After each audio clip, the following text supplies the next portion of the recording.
Ramakatha Rasavahini, Prema Sudhamritavahini, Sathya Sanatani Dharma Swarupini, Shanti Pradayini Mokshakarini, Ramakatha Rasavahini, Ramakatha Rasavahini.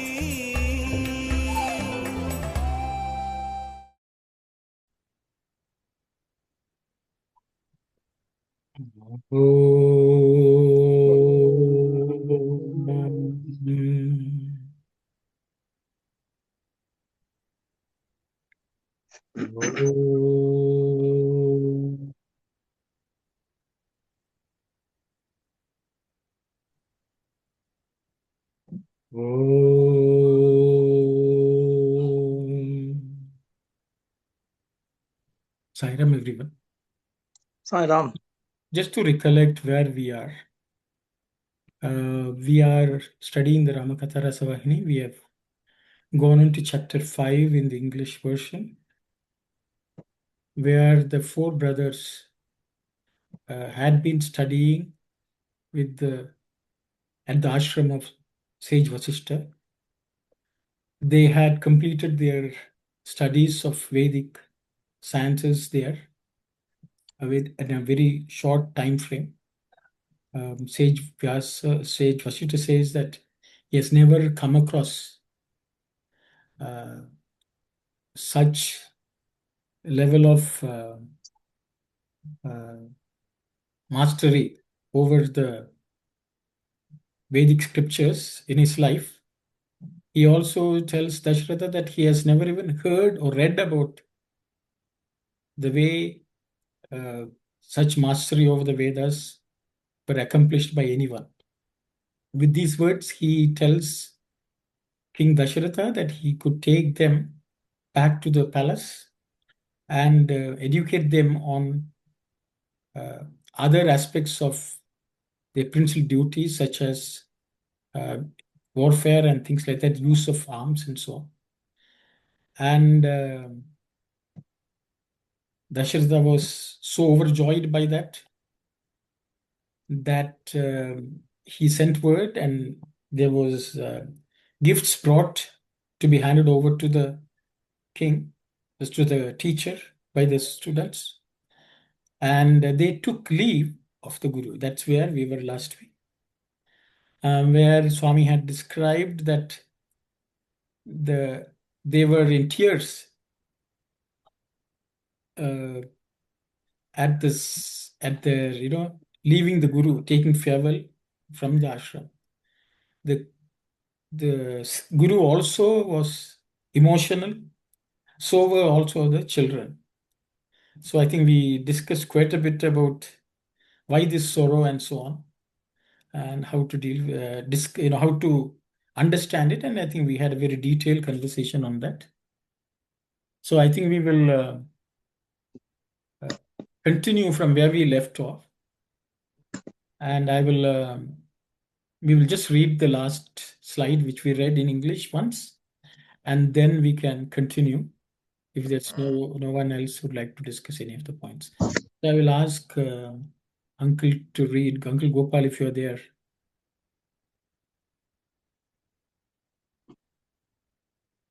Can you read? See?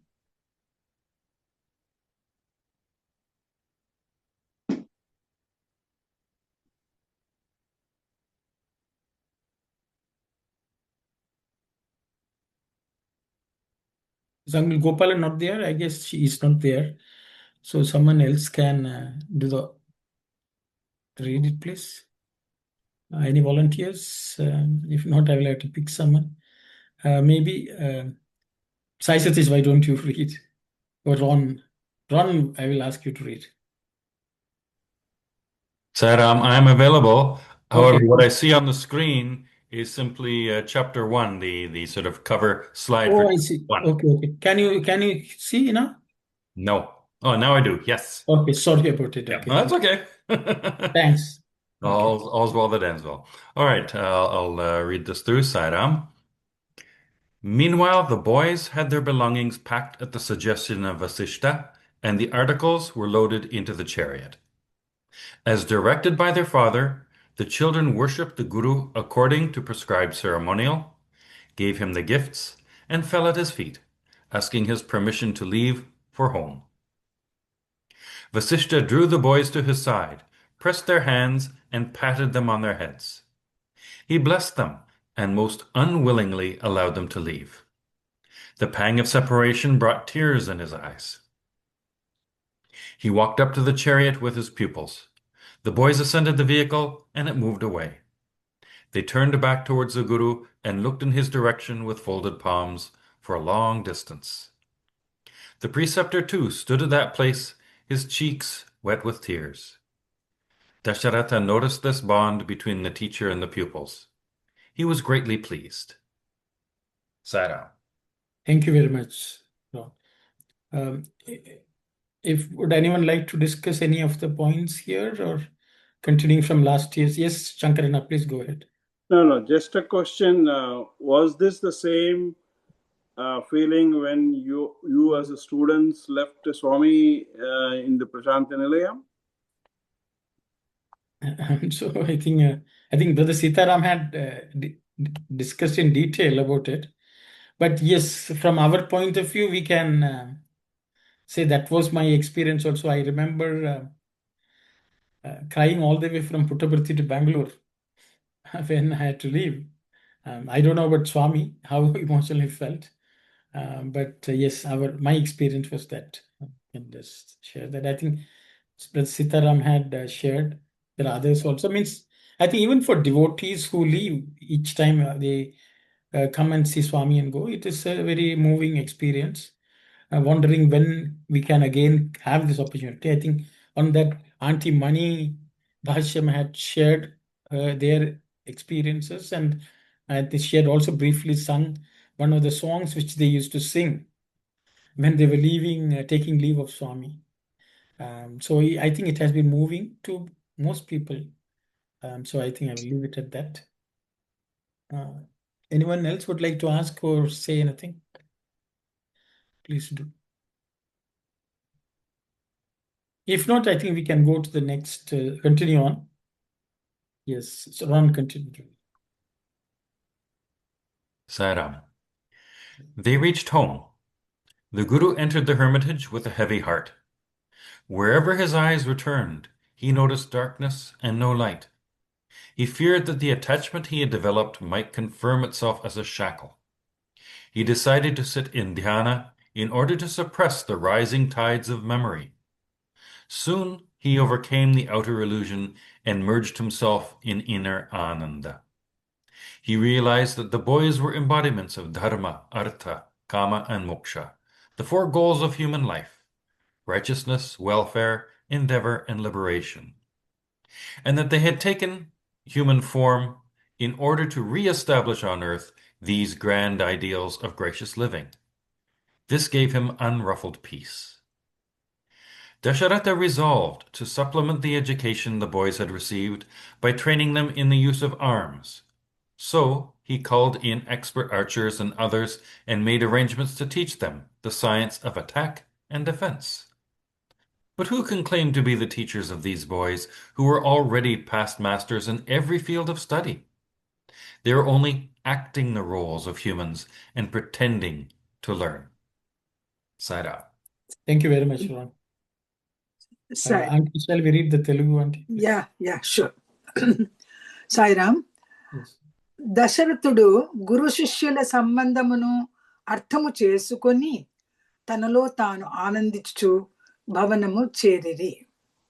So Dasharatha looked at or perceived the relationship between the Guru and the Sishyas and understood it well, and he was overjoyed by that, and he reached his home. గురువు భారమైన హృదయముతో గృహమున ప్రవేశించును. The Guru, with a heavy heart, entered his home. ఎటు చూచినను అతనికి దీపము లేని ఇల్లు వలె అంధకారము కనిపించును. Wherever he set his eyes, he saw that it was darkness without the presence of light. దీనిని ఈ రీతిగా చూచుచు విచారించిన ఇదొక్క మోహముగా మారగలదు అని గ్రహించి he saw this in this manner and he inquired and he realized that this can turn into some form of delusion or moham or attachment. ఆ అనుభూతులను మరచుటకై ధ్యాన నిష్ఠుడాయను. To forget this, he entered into meditation, or he established himself in meditation. అంతలో బాహ్యభ్రాంతి వీడి అంతరానందమున మునిగి Then he was freed from the external delusion and he was immersed in the internal bliss. అన్నది. ఆ బాలురు నలుగురు ధర్మ అర్థ కామ మోక్ష స్వరూపులనియు That these four brothers were the forms or embodiments of the four dharma, artha, kama, and moksha, the four purusharthas. పురుషార్థస్ లోకమున ఈ నాలుగింటిని బోధించి నిలబెట్టుటకై అవతరించిన దైవమూర్తులు అనియు గ్రహించి ఆనందించెను. That they had taken birth to teach the world about these four and how to establish these four. They have taken avatar or descent, and these are the divine embodiments. Thus, understanding it, grasping it, he was blissed. He was immersed in bliss. Ramalakshmana Bharata శత్రుఘ్నులు Okay, continue. Sorry. Ramalakshmana భరత శత్రుఘ్నులకు విద్యాభ్యాసము పూర్తి అయినది అని దశరథుడు తలంచి So Dasharatha thought that their education has come to is attained completion. That's for all the four brothers, Rama, Lakshmana, Bharata, and Shatrughna. ఇక విద్యను అభ్యసింప చేయనంచి ప్రవీణులైన వీరులను పిలిపించి So he decided that they had to be taught the education for the kings, and he invited people who were experts and who were warriors. Okay వారులకు అస్త్రశస్త్ర విద్యలను నేర్పించ ప్రారంభించెను. He began the teaching of the use of various weaponry. సర్వ విద్యా సంపన్నులకు ఆ బాలురకు For these children who were already endowed with the wealth of all knowledge, విద్య నేర్పువారు ఎవరు? who can teach them? మానవాకారమును ధరించుట చేత Because they had taken on the form of human beings, లోకరీతుల వల్ల అలవించుచున్నారే కాని they are behaving as if they are of the world. జగన్నాటక సూత్రధారి అయిన తనకు For the one who is the director looking after the entire play of this cosmic play, సూత్రములు కూర్చి బోధించు వారెవరు? who can teach him how to use the strings? Sai Ram. I think it's stopped. Thank you. So we will stop here and we can discuss any of the points which are been outlined by Swami. And I think some of, I think there were questions on why Sage Vasishta, who was Jnani, was feeling sad. And I think Swami has nicely explained what he did to overcome that. And so I will stop here. I will open it up for discussion by everyone. Sai Ram.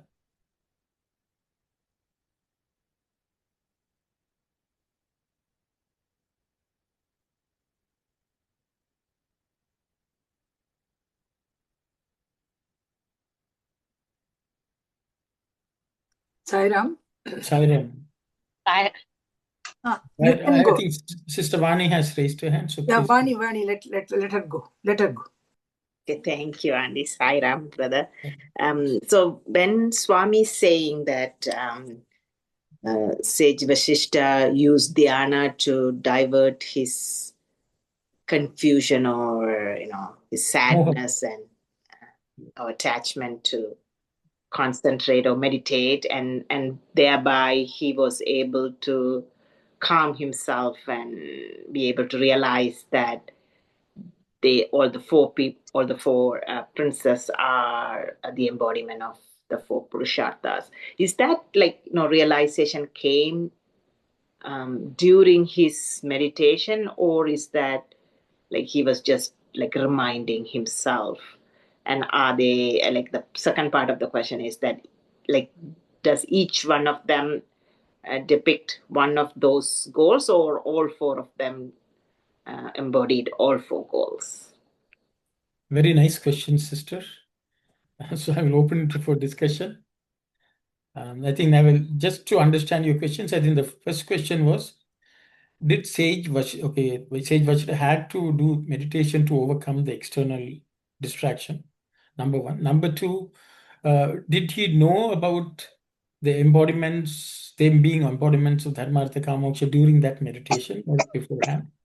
I think those were two questions, I guess, where I think we can address, anyone would like to address these. And then also she had a question, does each one represent all the four Purusharthas, or is there any specific Purushartha each of them is depicting? I think that's those are questions, very nice questions. So I will open it up for discussion. Sai Ram. Sai Ram, the first part of the question I would like to answer. Yes, Auntie. Sage Vasishta need not do any dhyana to bring about, to overcome that attachment which he expressed. It was an experience of a kind of feeling towards his own disciples. Soon he realized that that attachment can take him to all kinds of illusions. So he immediately developed, he put his mind into dhyana, and then he suppressed that that feeling, and then I think then he realized that these were all the children who were symbolic. They were symbolized Dharma, Artha, Kama, Moksha, the Purusharthas, the four Purusharthas of human life. So they were very saintly. The birth of these children was something connected with their manifestation was due to their God, their presence in the Daivi Amsha was there in them. Sai Ram. Thank you very much, Auntie. Thank you. Sai Anyone else? Ram. Yes. Sai Yes. Ram. Yes. Brother and Auntie, you were saying about the expressing that emotion, and he realized this that it's not supposed to be an attachment kind of thing. But I'm just asking, even without an attachment, expressing emotional is incorrect? I'm just thinking to myself, you have to have some kind of how the express of love, we have to have some kind of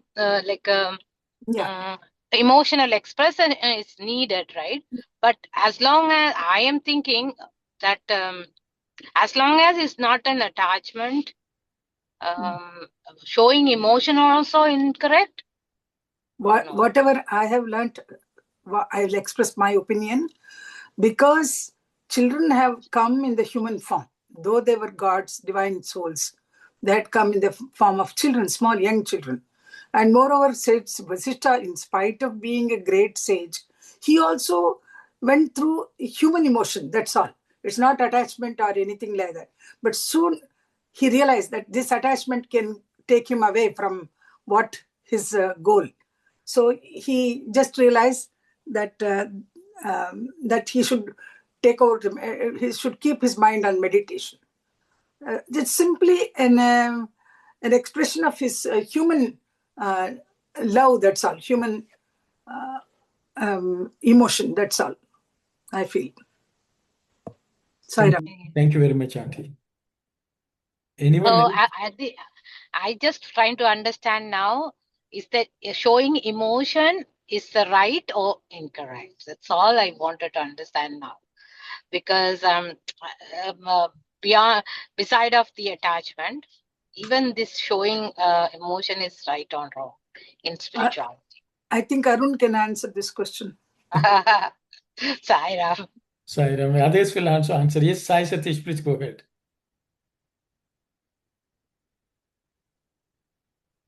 Ramana.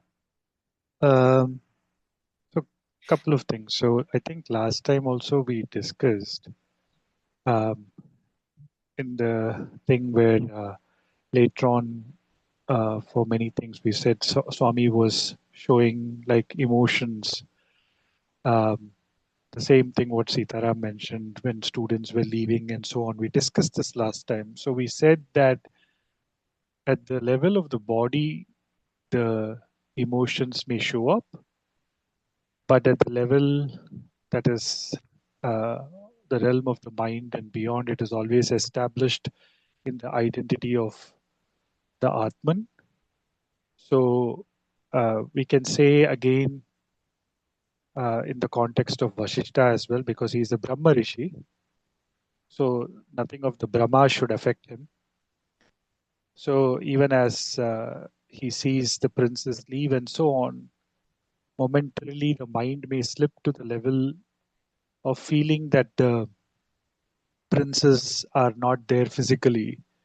But then when he closes his eyes and goes within the inner realm, he sees his Atma Rama there. So what we are saying is emotions show on the exterior that apparent attachment is there, but in the inner realm, it is totally detached to the world and attached to the Atma Rama. So that is one aspect. Coming to what Sister Vani had mentioned, again the same thing. We know that Vashishta was waiting for this from centuries for the birth of Lord Rama. That's why he had been, he went to accepting being the preceptor in the court of Dasharatha. So it was always, he knew the coming of the Lord. So it's not that he needs to go into meditation to realize who it is. The meditation, the state of going inward is just to re-establish as to who that Atma Rama is. So that I think it has a profound significance even in Swami's physical presence and Swami's omnipresence. Because again, in our the way we have approached after Swami moved on from his mortal coil was again from the fact that no doubt the physical form gave immense joy and everything for the devotees, meant everything for the devotees. But then that also got us the lesson that we have to connect on the inside to essence that Swami, because the inside Swami, nobody can take away. So that is one thing that we can draw upon it. The second aspect is Swami has said how each of the princes also they represented the four Vedas. And likewise here, Swami is mentioning about the four Purusharthas. We know that it is said that Ramo Vigrahavan Dharma. Rama is verily Dharma, or the epitome of Dharma. So while we can say Rama symbolizes Dharma, at the same time, Dharma becomes the path to Mukti. So again, we can go into each of the. So again, we can look at there would appear to be more of the proportion of one of these Purusharthas represented in each of the brothers. Like, for example, even from the Vedas, Swami would say that Rama is Yajur Veda, Lakshmana is Rig Veda, Bharata is Sama Veda, and Shatrughna is Atharvana Veda.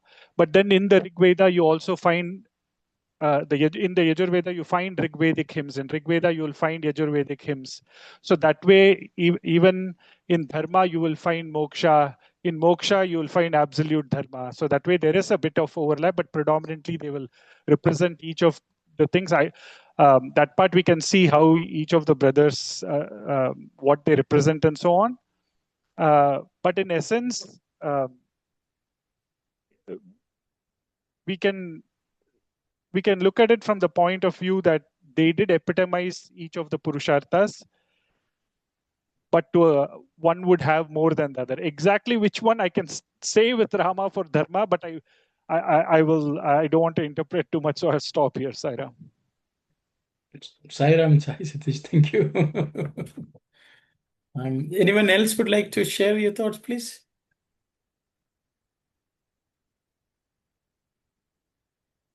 No one has raised the hand, so maybe anyway, I will share what comes to my mind.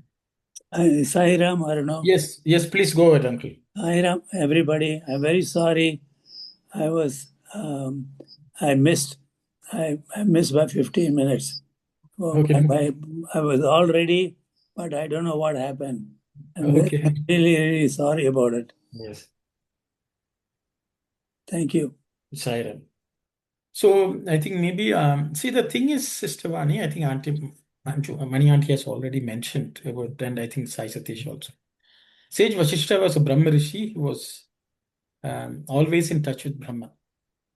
But I think Swami is writing this to us for our sakes, the way I understand. Anyone who has a body, a human body, and has a human mind, the tendencies of the mind and body will be following their natural law.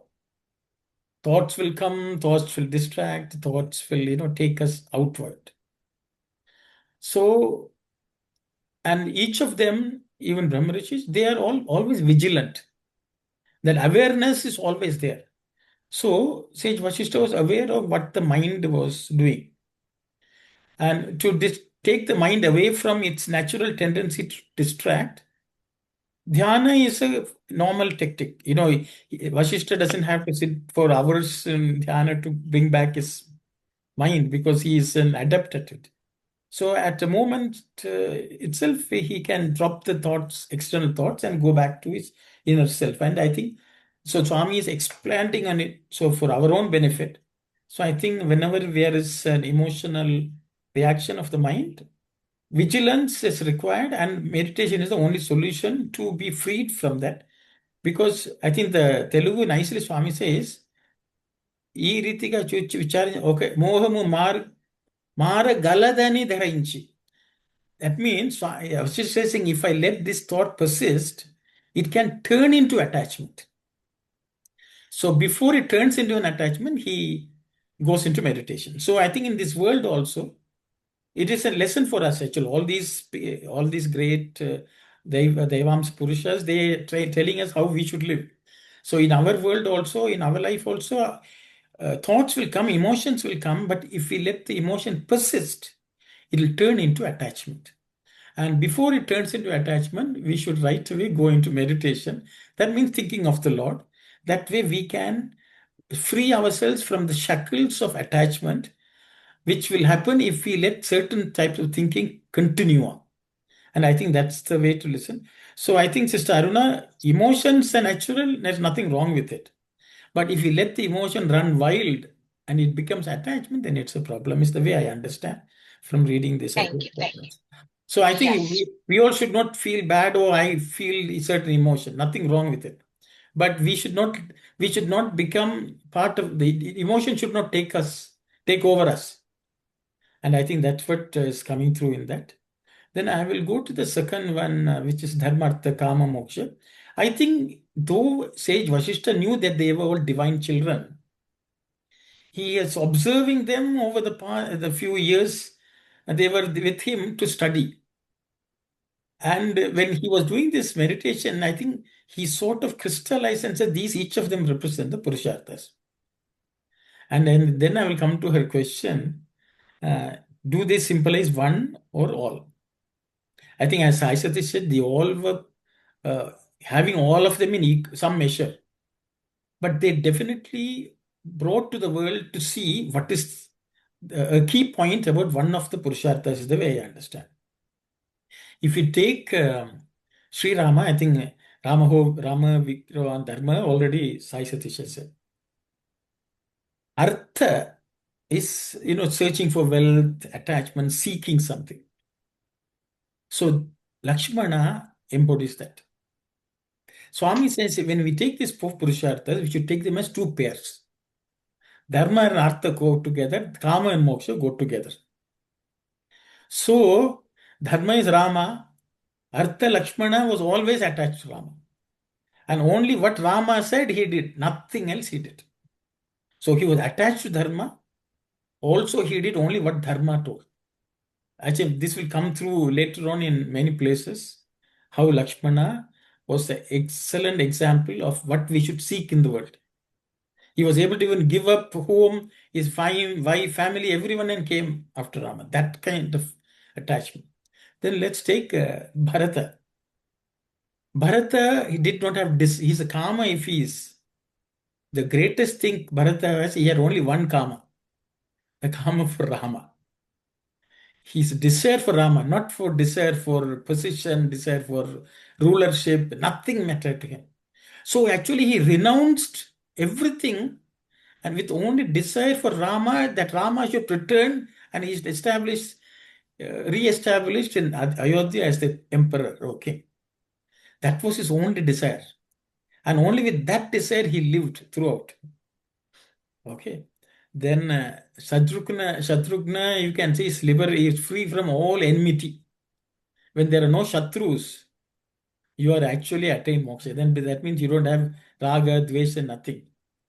But he went along with this karma of, attaining the moksha. He supported the karma in every way possible. So I think in some ways, they brought to the world, showed the world how each of those purusharthas should be searched, sought.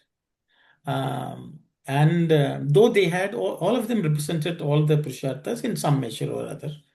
I think that's the way I understand it. So I hope, I like the two pairs which Swami has said.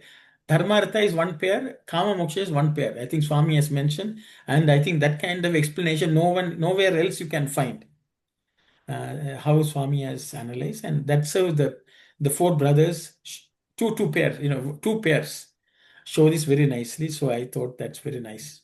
Very nice. Very nice. Thank you, brother. So even for a Brahma Rishi, it was hard for him to move away from his attachment and his emotions, like how human beings, like regular people, it would be even harder. Exactly. I don't think it would hard for him, but you have to be vigilant, I think, is what he's saying. I think that's the way I understand, sister. Okay. But of course, it's easy for him. Okay. Yeah. As you said, it's harder for us. For us, it is hard and harder and hardest. For him, it's easy, easier, and easiest. So he was able to snap out of it very quickly.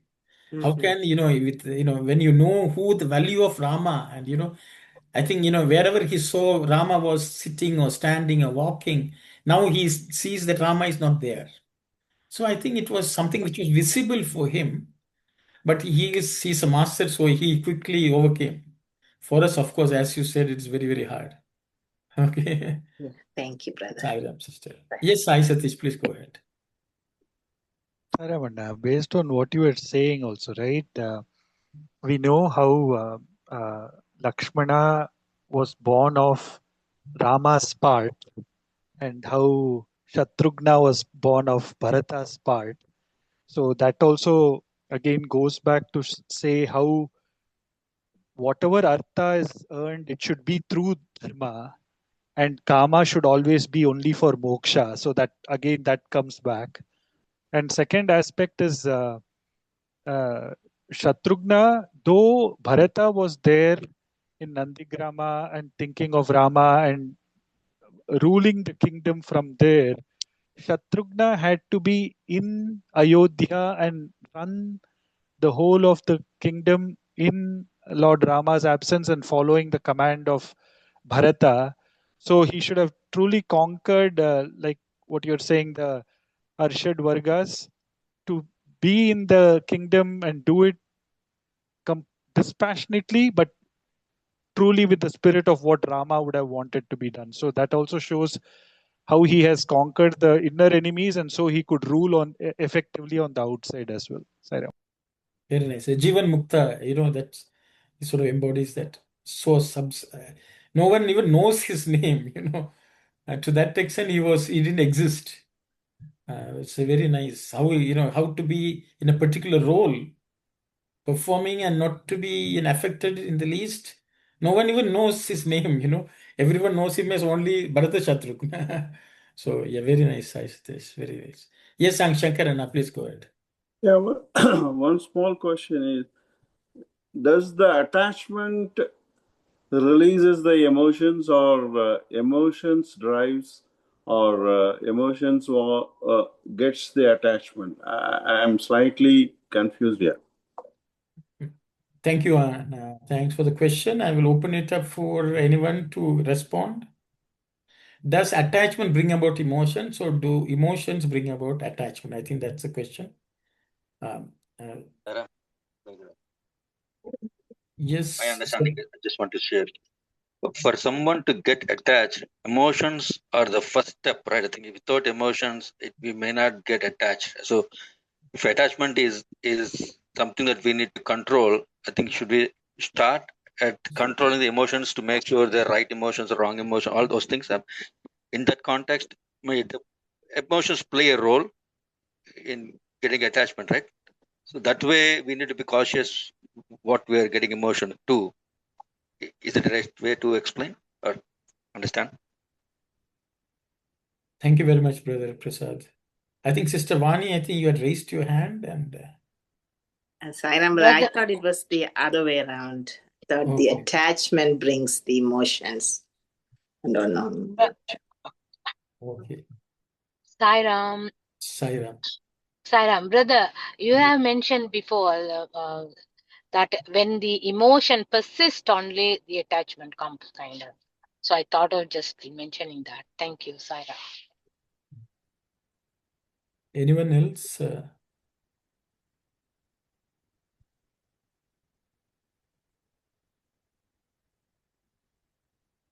Yes, I Satish. Ramana, I think Ramana Maharishi had mentioned that when in the fertile field of the mind, um, even as the thought comes or a feeling or emotion comes, so long as even if we compare it to a field, and we have a furrow, so long as the person does not mount, or the farmer does not mount the furrow, the land is not tilled. So likewise in the field of the mind, if the feeling or the emotion comes, so long as the person does not ride the emotion, there is no impression created in the field of the mind, and that attachment doesn't develop. I think emotion gets us into motion, and even as we have that motion going, that becomes stronger. Now we have, I have begun to ride that furrow or mounted that furrow, which now starts tilling it deeper into the field of the mind, and then that's where the rest of the plowing happens and the attachment goes deeper. So I'm seeing it move in that fashion of any feeling that arises in the mind, that emotion that stirs. So long as we don't attach ourselves to it and stay and just observe, then we stay detached. But once I lay my claim on it and mount it, then I get attached. So I'm just moving from the realm of emotion to attachment. Sai Ram. Thank you very much. Anyone else?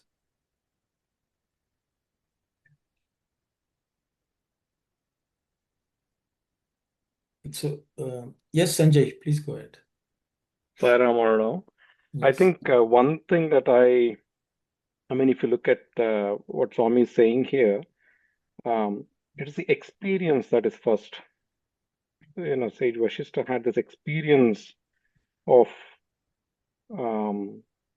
his interaction with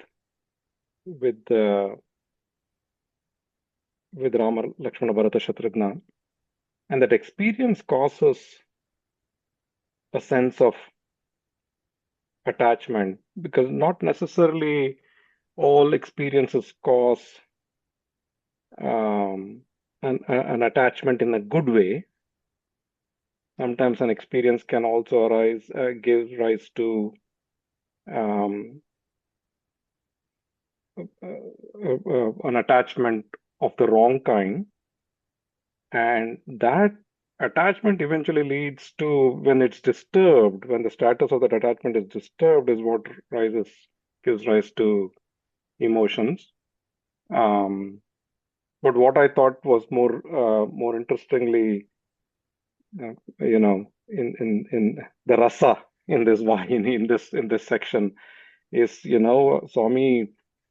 Swami says in the last line here, I'm not sure exactly how the Telugu wording is, but in the last line he says they're all just acting.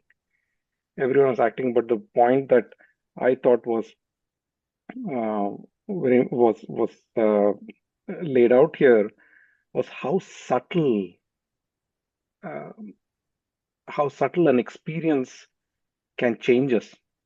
How subtly, any experience that we have through our senses, how it can, even somebody like Sage Vashishta, if he had to, I think you mentioned this earlier on, if he had to be aware of it and immediately notice it and then take necessary steps, in our daily existence, there is this tendency to seek experiences.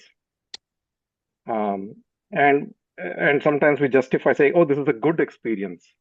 Because after all, what better experience can there be than to live in the company of Rama, Lakshmana, Bharata, Shatrughna?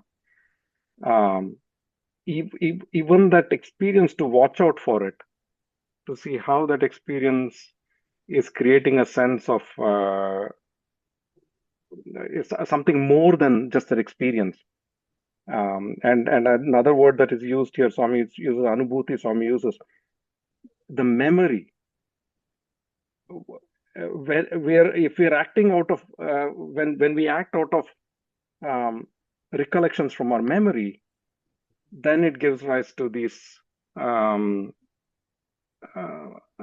sense of longing for that past experience, and that gives rise to the emotion that follows it, almost like urging. What does it mean for him to suppress the rising tides of memory? It means to live in the present. When one is not living in the past or being anxious about the future. So that I thought was something that Swami is trying to point out here. To watch out for what experiences we have, even the good kind. I'll stop there. Thank you very much, Sanjay. You have touched quite a few points. Very nice points. Anyone else has something to share? Do you know anyone else? I will attempt to add something. See, in Bhagavad Gita chapter 2, Sri Krishna has described the anatomy of attachment. He says, Sangat sanjayate kama, kamat krodho vijayate, krodhat, and so on. I don't want to go into the detail. I think which Sanjay has actually summarized. Because Swami says, when we repeatedly connect with something, that slowly gives rise to desire.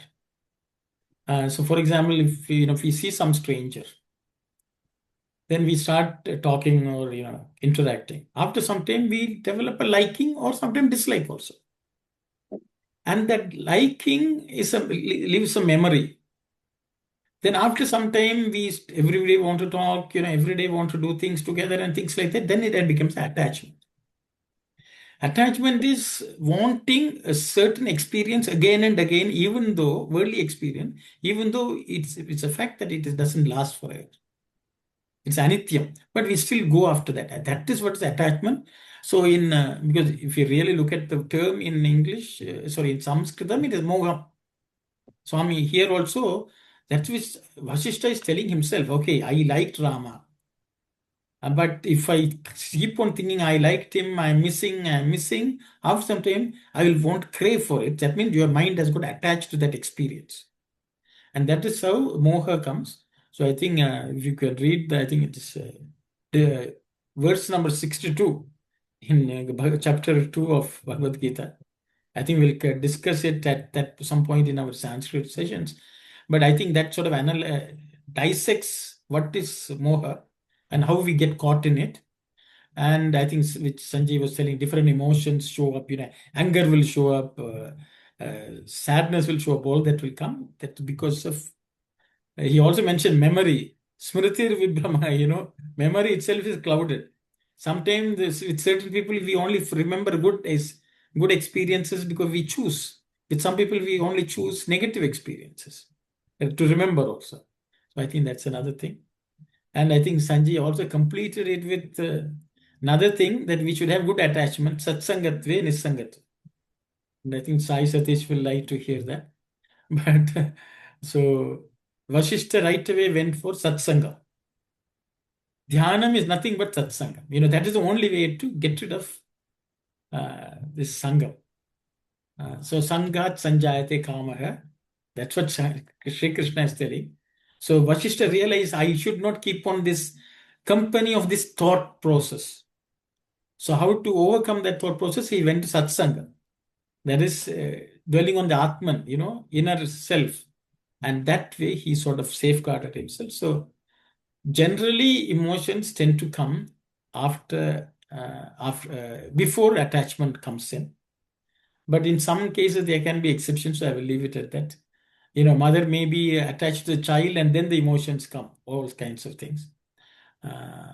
So I will leave it at that. Thank you. I hope that's... Yes, Kalyani, please go ahead. Because the memory that Sage Vashishta was trying to erase is the memory of Rama, of God. So, I mean, I felt like so for example, like I think the gopis and the gopikas, I guess when Krishna was absent, they just constantly thought of Krishna, right? Their memories of, I would think it would be their memories of Krishna. So is there a difference here? Very, very nice question. Shouldn't Vasishta remember Rama, knowing that he is divine? I think that's Kalyan's nice question. Anyone who would like to respond to that question? How can it be wrong? The Gopikas always loved Krishna. Yes, Sanjay, go ahead. I think the way I understood it as, it is not so much a problem for him to think of Rama, but I think he was lamenting their not being there in the ashrama after all these days of being there. And he was looking, as Swami says here, everywhere he looked, he noticed darkness and no light. So I took it to mean, it's exactly, I had the same question, but that's how I took it to mean. It means he was lamenting their not being there physically, and that does not necessarily mean that he was not able to think of them in dhyana or remember them. So the memory of them not being there from after having been there for that long is probably what is being talked about here, I thought. Thank you. Thank you very much, Sanjay. Yes, Sai Satish, please go ahead. So I was just trying to see from again the Rupa and Nama being the vehicle for Satchidananda.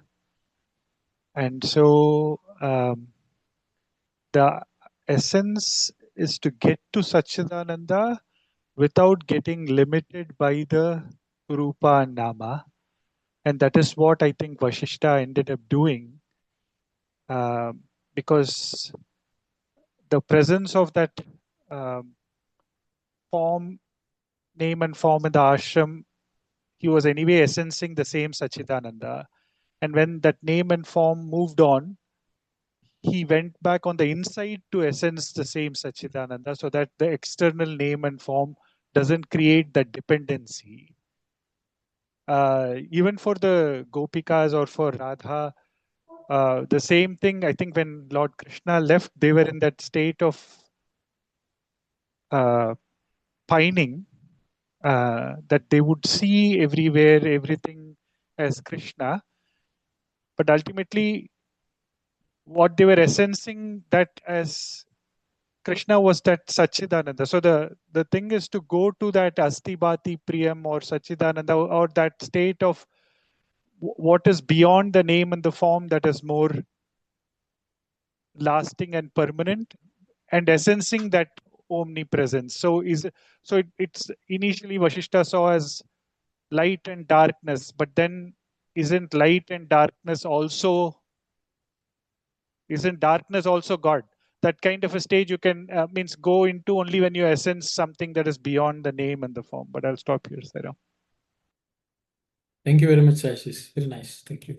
Anyone else would like to share thoughts? Yes, Sister Vani. Sai Ram, brother, I thought Sister Aruna had her hand up too. Okay, but it's not Okay. up anymore. Okay. I can't see it, but you Yeah, can. after Vani, I have a different question, so I'll ask. So I was thinking, is comparing with when Swami was with us on his physical form and how we are now moving on to experience Swami within. I think it's the same kind of analogy Vashishta is facing, that while they were there, he adored them, he appreciated them, he had pleasure being with them, but then they couldn't be there, and that's why he went inside to find that same divine form internally. So I don't think it was wrong in the sense, we also had the same kind of feeling for Swami when Swami was in his physical form, and the name and the form, we were attached to that. And then when he left his physical mortal coil, and we are now trying hard to shift our focus from that name and form to something that we should find inside ourselves. So I was just comparing the two scenarios and analyzing. Thank you very much, Sister Vani. Thank you. Sister Aruna? Sai Ram, brother, we were beside of this discussion, I'm trying to understand the Purusharthas too. We didn't discuss enough to understand that. So I thought of why don't Okay, we sister. get a chance? We will discuss that. Thank you. Thank you, Thank you. brother Sai Ram. Maybe I will just add to the question, Kalyani's question. So Kalyani's question, I think others have already addressed the Nama Rupa and Sachidananda. I think what Sage Vashishta Sen says goes inside is also going inside Rama. Who is the Rama who was missing? So I think the reality in the world is, if we only stick to Nama Rupa, excluding the Sachidananda, then we get into attachment, moha and all that. So the question would be, did Vashishta afterwards remember Rama being there? Was he missing Rama? Or was he was just gone beyond this name and form? The way I would see is the name and form was still dear to him. I think the memory of Rama being there also is there. But the reality is that memory is a permanent one. I'm sure Vashishta would have again looked for interaction with Rama. But he did not want that to be the only experience, but he also wanted to experience Atma Rama. The Rama within, that's a real Rama. So I think when generally in the world, when we only focus only on the Nama and Rupa, the external, we tend to be sad. So the thing is, it is a common for all of us to be feeling sad, but we should not become depressed. We should not get attached to a certain experience and wanting that so badly. So I think Vasishta would have realized this worldly experience is fleeting. Though it gives pleasure and joy, it's fleeting. But there is something which is much more permanent, which is holding on to the inner principle also. And I think that's what he was able to do. Not to say that, he says, I don't need to see Rama anymore. So I think the Gopikas also was something similar. They reached a point that Sai Satish has nicely explained. And I think there's when Swami discourse, Swami says, when Krishna came back and told Radha, didn't you miss me? She said, I'm not missing you. Okay. So the thing is, it's not that she was not happy to see Krishna in the physical form, but she felt the inner self was giving her much more joy even though she may have physically or mentally not been in touch with Krishna. So I think that's an evolution in terms of not forgetting the inner self in any interaction with anything in this world, which is the only thing which can be permanent. I think that's I hope that I added something worthwhile. But I hope that, I don't know, Kalyan, you have anything to add to what the responses were? No, thank you so much. Okay, sir. So Sister Aruna's question, we should discuss the Purusharthas. Because Swami has mentioned the Purusharthas, so I think it's very nice. So I will open it up for anyone to say what the Purusharthas are, and then also discuss to some degree how the four brothers could be like. Though we had casually discussed, but I think Sister Aruna feels we have not discussed it in detail enough for anyone who may not be very familiar with these concepts. That's all. So I will open it up for anyone to share your thoughts. Sai.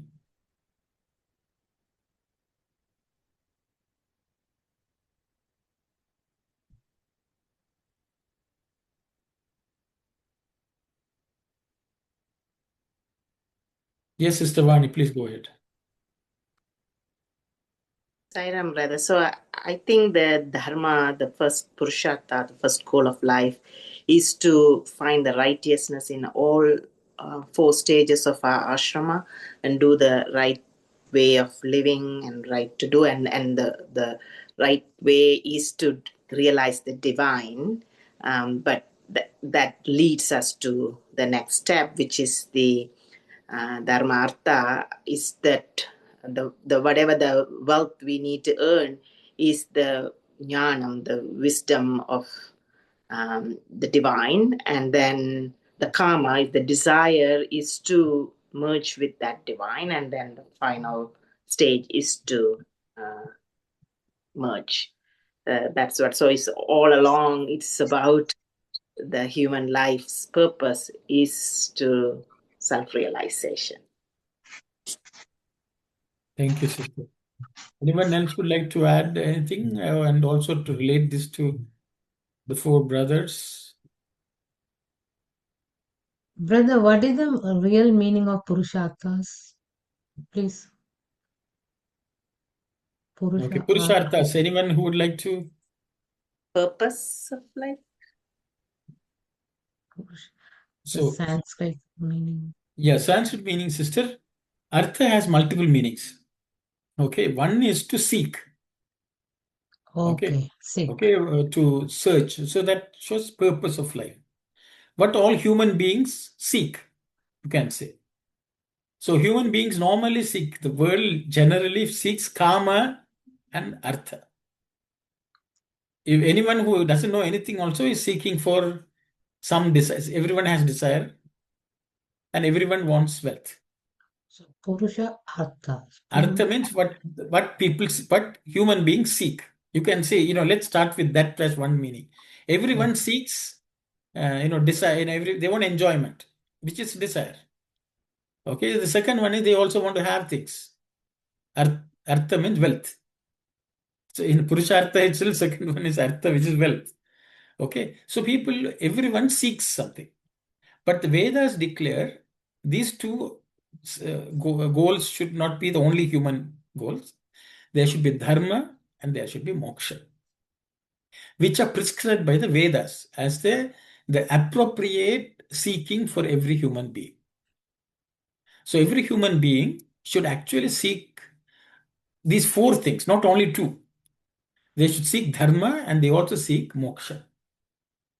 So when the civilization was established, by rishis or the wise men in anywhere in the world, they established these as four goals everyone should pursue. They should pursue what is dharma, or dharmic knowledge, they should inculcate dharma also in them. They can also seek wealth, but that should be contained by the rules established by dharma, which is the right thing to do, which the Vedas prescribe. But why do we need money? Why do we want to?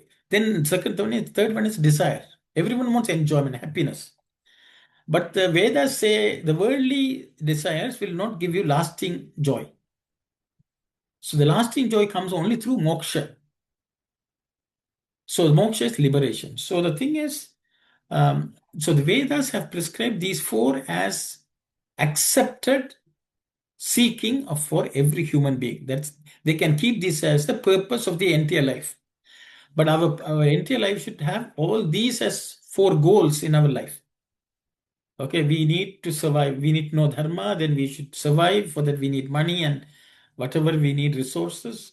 Then we also, human beings, want joy, happiness also. But we should not stick to only worldly happiness. We should also look for the other worldly, which is moksha.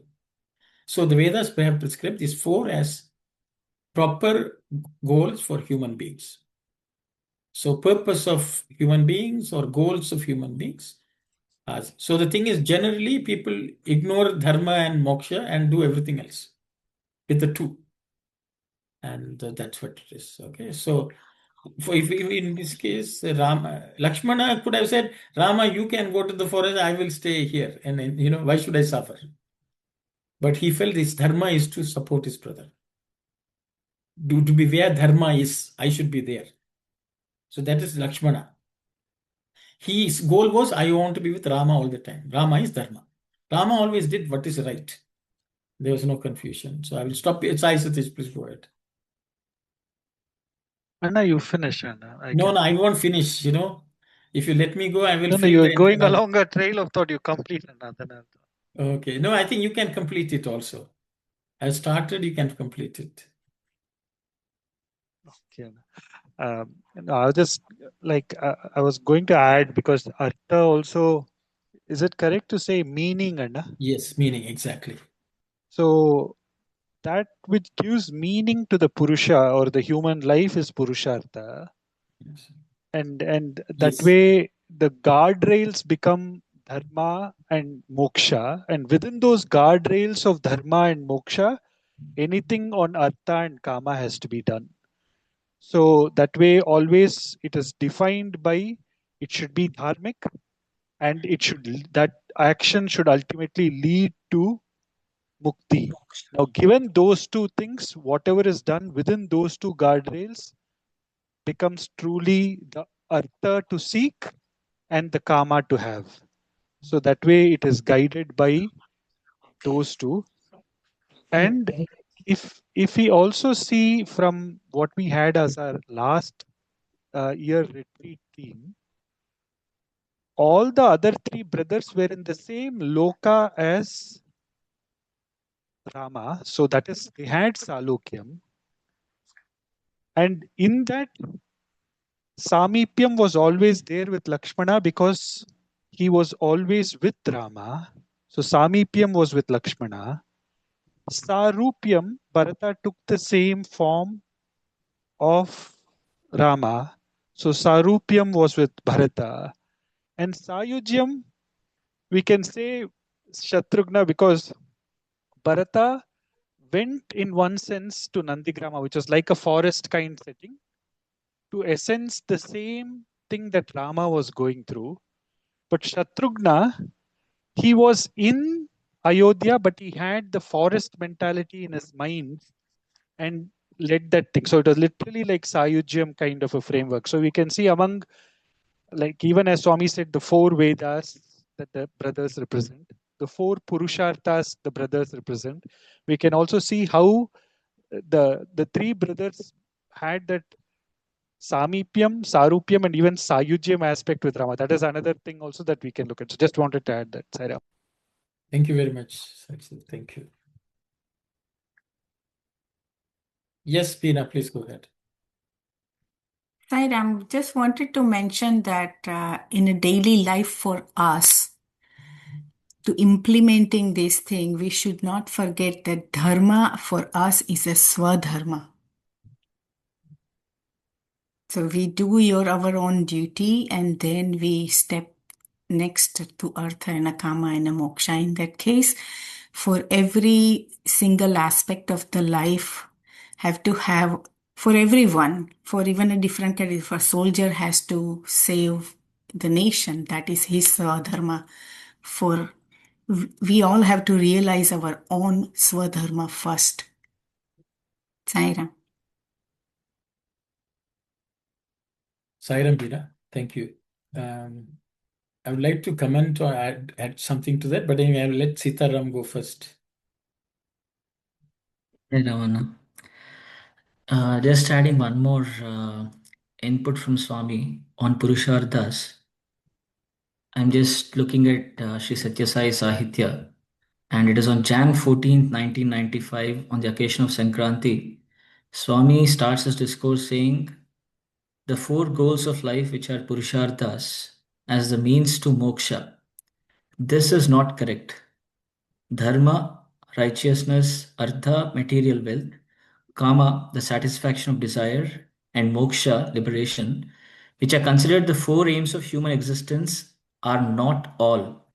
There is a fifth aim for mankind which transcends even moksha or liberation. This is called Parama Prema, supreme love. This love principle is divine. Love and God are not distinct from each other. God is love, love is God. It is only when the truth of this love principle, Parama Prema, is understood that the meaning of Purusha, human existence, can be realized. I thought I'll just make a mention of that because generally we are used to four Purusharthas, but without that Parama Prema as the basis and the end, I think we are not achieving the goal of human life. Sai Ram. Thank you very much, Sita Ram. Thank you.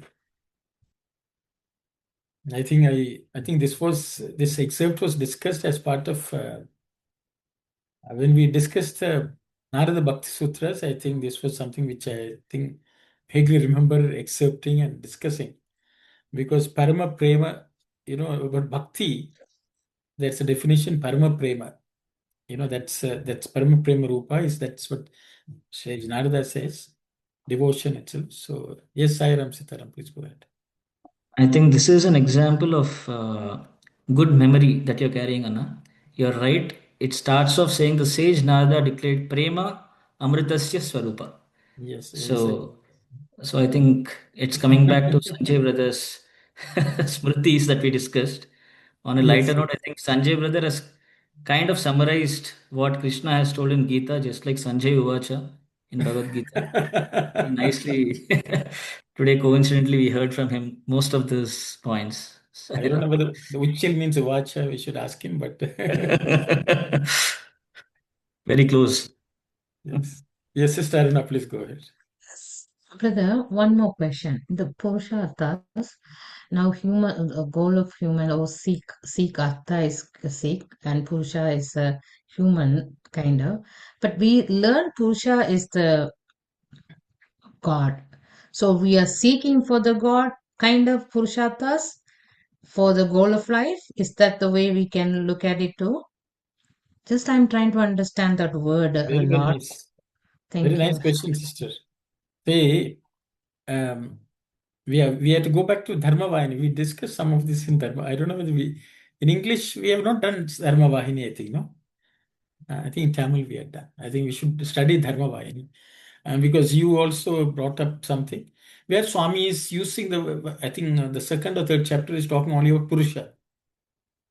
Why are human beings called Purusha? Okay, because there's a Purusha encased in every human being, not only males but also females, not only men, also in women. That is a Purusha Swami addresses as Prematma Swarupas or Divyatma Swarupa. So whatever. So that Purusha is temporarily in this body. He should go back to his home. Okay, I think that's the whole. I think I hope that answers your question, because I don't want it to be a too much of a digression, but that's the reality. Okay, so Purusha in us, because as long as we think we are body, then it's a problem. We will never attain any Purushartha. The Atman within us should say, I am going to seek this. So it's like who am I kind of seeking thing? Exactly. Not the mind, not the body. Thank you. Thank you. Okay. So now that I is the got it. Purusha. Yes. So Vedas only talk to that Purusha, not to the person who thinks he is the body, he is the mind. They are all gone case. Means in the sense they have lost their mooring. So Swami always says you have to realize that you are the Atman. Once you say you are the Atman, that is a Purusha within each of us. Whether it's a female body or a male body, there is a Purusha inside us. That Purusha is traveling back home. Okay, I hope that answers your question. Yes. And I Good. also want to Thank just you. comment Thank on you. Sister Beena's point about Swadharma. Sister, everywhere else people think Swadharma means our duty. Each person has a duty. So generally, Varna, Ashrama, Dharma is also considered by many people as Swadharma. But if we read the Dharma Vahini as well as the Gita Vahini, Swami says Swadharma is only Atma Dharma. Our bodily dharmas are all paradharmas. This is the explanation. Swami, I don't think we will find that explanation anywhere else. So Swami says Swadharma, that we are the Atman, should underlie everything which we do. Because in Dharma Vahini, in I think the first two chapters, Swami is only talking about Swadharma. So Swadharma is actually who we are. Anything else we identify with the body is only Paradharma. So I think that's the explanation of Swami. So I hope I don't. I mean, it's not to debate, but that is also acceptable in the world by many people who teach or speak about Gita. But Swami has a unique way of saying. He says each of our Swadharma is that Atma Dharma. And That only that. exactly, it's so profound. That's exactly I wanted you to tell us. Thank you so Thank much. you. Yeah. Yes, thank you very much, sir. I hope, because that's Swami, I thought, because otherwise, many people think, oh, I am doing everything at home, I am looking after my children, and my home is kept. They think that is sadhana. Swami says, no, no, you are only performing paradharma. You should associate some dharma for connecting with your real self. That is sadhana, swadharma. Yes, Sai Ram. Anna, that's the only reason that I question this one. So Okay, this can come out from thank you. Sai Thank you, Ram. Buna. Sai Ram, Sai Ram. Yes, Sitaram, please go ahead. Yeah, man. I think continuing on the topic, I also remember Swami telling what is true Independence Day. I think during Independence Day drama, Swami used to tell these things, remind us where true independence is Svecha. And Swami tells the youth today are asking for Svecha, a lot of freedom. But what is true Svecha is Swa Icha. Swa is the Atma, and Icha is God's will itself, not your own will. And you following, going with that, going in consonance with that, would be Atma Dharma. So once you follow that, you will get true Svecha, which is nothing but liberation. So I think all these topics are connected. Obviously, very consistent explanation by Swami as always. So I thought I'll just make a mention of Swa Icha becomes Swadharma, that is his Dharma. His Icha becomes our Dharma. And then we attained Moksha. Sai Ram. Very nice, very nice. So it's 10:14, and I think it has been a very. See, each one is bringing out so much for us to understand and connect the dots so that our lives can be a bit more meaningful. There will be more artha. As Satish said, there is more meaning in our life. Sai Ram, Sai Satish, please go ahead. Saramana, I just wanted to add that Swadharma itself shows the journey from Dharma to Moksha. So just wanted to say, because Swa is the Moksha and Dharma is anyway the thing. That Swadharma itself gives the whole essence of Purushartha. Yes, thank you, thank you. So it's wonderful. Yes, Sai Ram, my sister. Sorry, brother. Just one last point. In these four Purusharthas and then four stages of life that brahmacharya and all that. The last one after sannyasa. Sannyasa doesn't have the first three, right? The dharma artha kama, or other things. The other three stages will have all four, and the last stage won't have the first three. Sister, I will go. I don't know. If anyone would like to share your response to this. So, sister, I will. Sannyasi has all the Purusharthas also. So that's the way I understand. The way they understand the Purushartha is different. They will say Dharma is God. Okay, Swadharma has already captured. Okay, so sannyasa has a dharma. Sannyasa dharma is also there. What does he desire as wealth? Only God. Brahmas, the state of Brahman is the goal, the wealth he is aspiring to, which Swami has. Sri Mai, Swami tells about Aishwarya, Swami says. Okay, that Aishwarya means God himself has all the Aishwaryas. So that is the Artha he is seeking, Ishwaratva. Then he goes to calm desire for moksha.